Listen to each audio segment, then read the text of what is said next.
Assalamualaikum warahmatullahi wabarakatuh. Bismillahirrahmanirrahim. Alhamdulillahirrabbilalamin. Wassalatu wassalamu ala asrofil anbiya'i wal mursalin wa ala alihi wa sahbihi ajmain, amma ba'du. Perkenalkan, nama saya Hawaski Raja dari kelas 11 IPS 1. Kali ini saya akan menyampaikan pidato yang berjudul Meneladani Kesabaran Rasulullah dalam Berdakwah. Di kesempatan pagi ini, marilah kita panjatkan puji dan syukur kehadirat Allah Subhanahu wa Ta'ala karena sudah diberikan nikmat sehat dan juga nikmat iman. Tidak lupa saya lantunkan sholawat serta salam kepada junjungan kita Nabi besar Muhammad Sallallahu Alaihi Wasallam karena sudah mengangkat kita dari zaman kegelapan hingga ke zaman sekarang. Yang saya hormati Bapak Kepala Sekolah SMA Plus PGRI Cibinong, dan yang saya hormati dan sayangi Bapak Ibu guru sekalian. Bapak Ibu sekalian, 14 silam di Mekah lahirlah seorang anak laki-laki dari pasangan suami istri yang bernama Abdullah dan Siti Aminah. Tepatnya bayi tersebut lahir pada tanggal 12 Rabiul Awal. Ayahandanya sudah meninggal dunia beberapa bulan sebelum bayi tersebut dilahirkan. Sang kakek Abdul Muthalib memberi nama tersebut Muhammad, yang berarti yang dipuji. Pada saat masih kecil, beliau terus-menerus kehilangan orang yang disayanginya. Ibundanya wafat, disusul dengan kakeknya. Setelah sang kakek wafat, beliau kemudian diasuh oleh sang paman, yakni Abu Thalib. Seiring dengan berjalannya waktu, sampailah di mana Muhammad beranjak dewasa. Lalu beliau dikenal dengan sebutan Al-Amin, atau orang yang terpercaya, akibat kejujuran beliau dalam segala hal. Karena sejak kecil Nabi Muhammad memiliki 4 sifat terpuji. 4 sifat tersebut diantaranya sidik, bersikap jujur, amanah, dapat dipercaya, tabligh, menyampaikan, dan fatonah, cerdas. Pada saat Muhammad berumur 40 tahun, beliau kemudian diangkat menjadi nabi dan rasul pembawa risalah agama Islam, agama yang sama-sama kita anut sampai saat ini. Kaum muslimin rahimakumullah, dalam meneladani sifat dan sikap Rasulullah, ada satu yang sangat menonjol dari beliau, yaitu kesabaran. Kita tentu masih ingat akan betapa susah dan menderitanya perjuangan dakwah Rasulullah Shallallahu Alaihi Wasallam.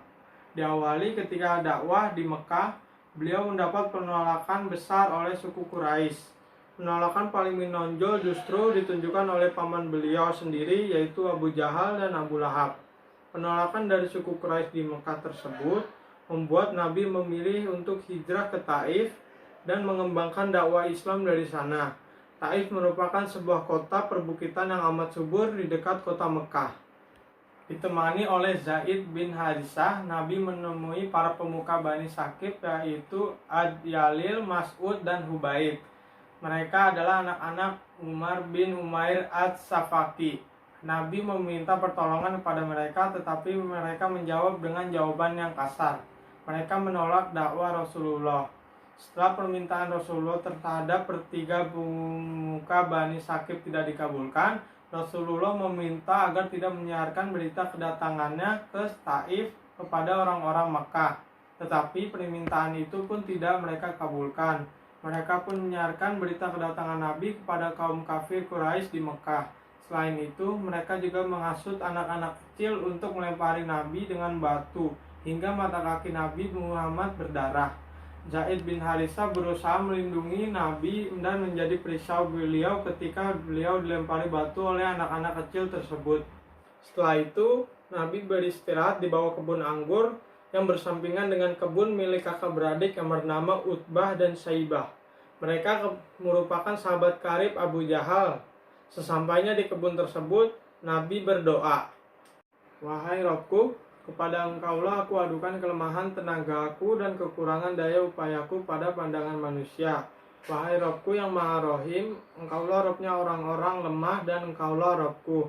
Kepada siapa Engkau menyerahkan diriku? Kepada musuh yang akan menerkamku, atau kepada keluarga yang Engkau berikan kepadanya urusanku? Tidak ada keberatan bagiku asal Engkau tidak marah kepadaku, sedangkan afiatmu lebih luas bagiku. Aku berlindung dengan cahaya mukamu yang mulia yang menyinari langit dan menerangi segala yang gelap, dan atasnya lah teratur segala urusan dunia dan akhirat. Dari Engkau menimpakan atas diriku kemarahanmu, atau dari Engkau turun atasku azabmu. Kepada Engkaulah aku adukan halku sehingga Engkau ridho. Tidak ada daya dan upaya melainkan dengan Engkau. Allah Subhanahu wa Ta'ala menjawab doa Nabi. Malaikat Jibril dan penjaga gunung mendatangi beliau. Malaikat Jibril iba menyaksikan Rasulullah itu terluka fisik dan hatinya. Lalu Jibril berkata, Allah mengetahui apa yang terjadi padamu dan orang-orang ini. Allah telah memerintahkan malaikat-malaikat di gunung-gunung untuk menaati perintahmu. Para malaikat penjaga gunung itu berkata, Wahai Muhammad, sesungguhnya Allah telah mendengarkan perkataan kaummu terhadapku. Aku adalah malaikat penjaga gunung dan Robmu telah mengutusku kepadamu untuk engkau perintahkan sesukamu. Jika engkau suka, aku bisa membalikan gunung Aksyabin ini ke atas mereka. Nabi dengan lembut berkata kepada Jibril dan malaikat penjaga gunung, walaupun mereka menolak ajaran agama Islam, aku berharap dengan kehendak Allah, keturunan mereka pada suatu saat nanti akan menyembah Allah dan beribadah kepadanya. Nabi bahkan berdoa yang artinya, Ya Allah, berikanlah petunjuk kepada kaumku, sesungguhnya mereka tidak mengetahui. Kaum muslimin rahimakumullah, subhanallah mulia akhlak serta luhurnya kesabaran beliau. Meskipun beliau disakiti sedemikian rupa oleh kaumnya sendiri, beliau sama sekali tidak menyimpan rasa dendam untuk membalasnya. Beliau tetap mengharapkan agar mereka diberikan petunjuk oleh Allah Subhanahu wa Ta'ala dan berharap semoga kelak keturunan mereka ada yang mau masuk Islam.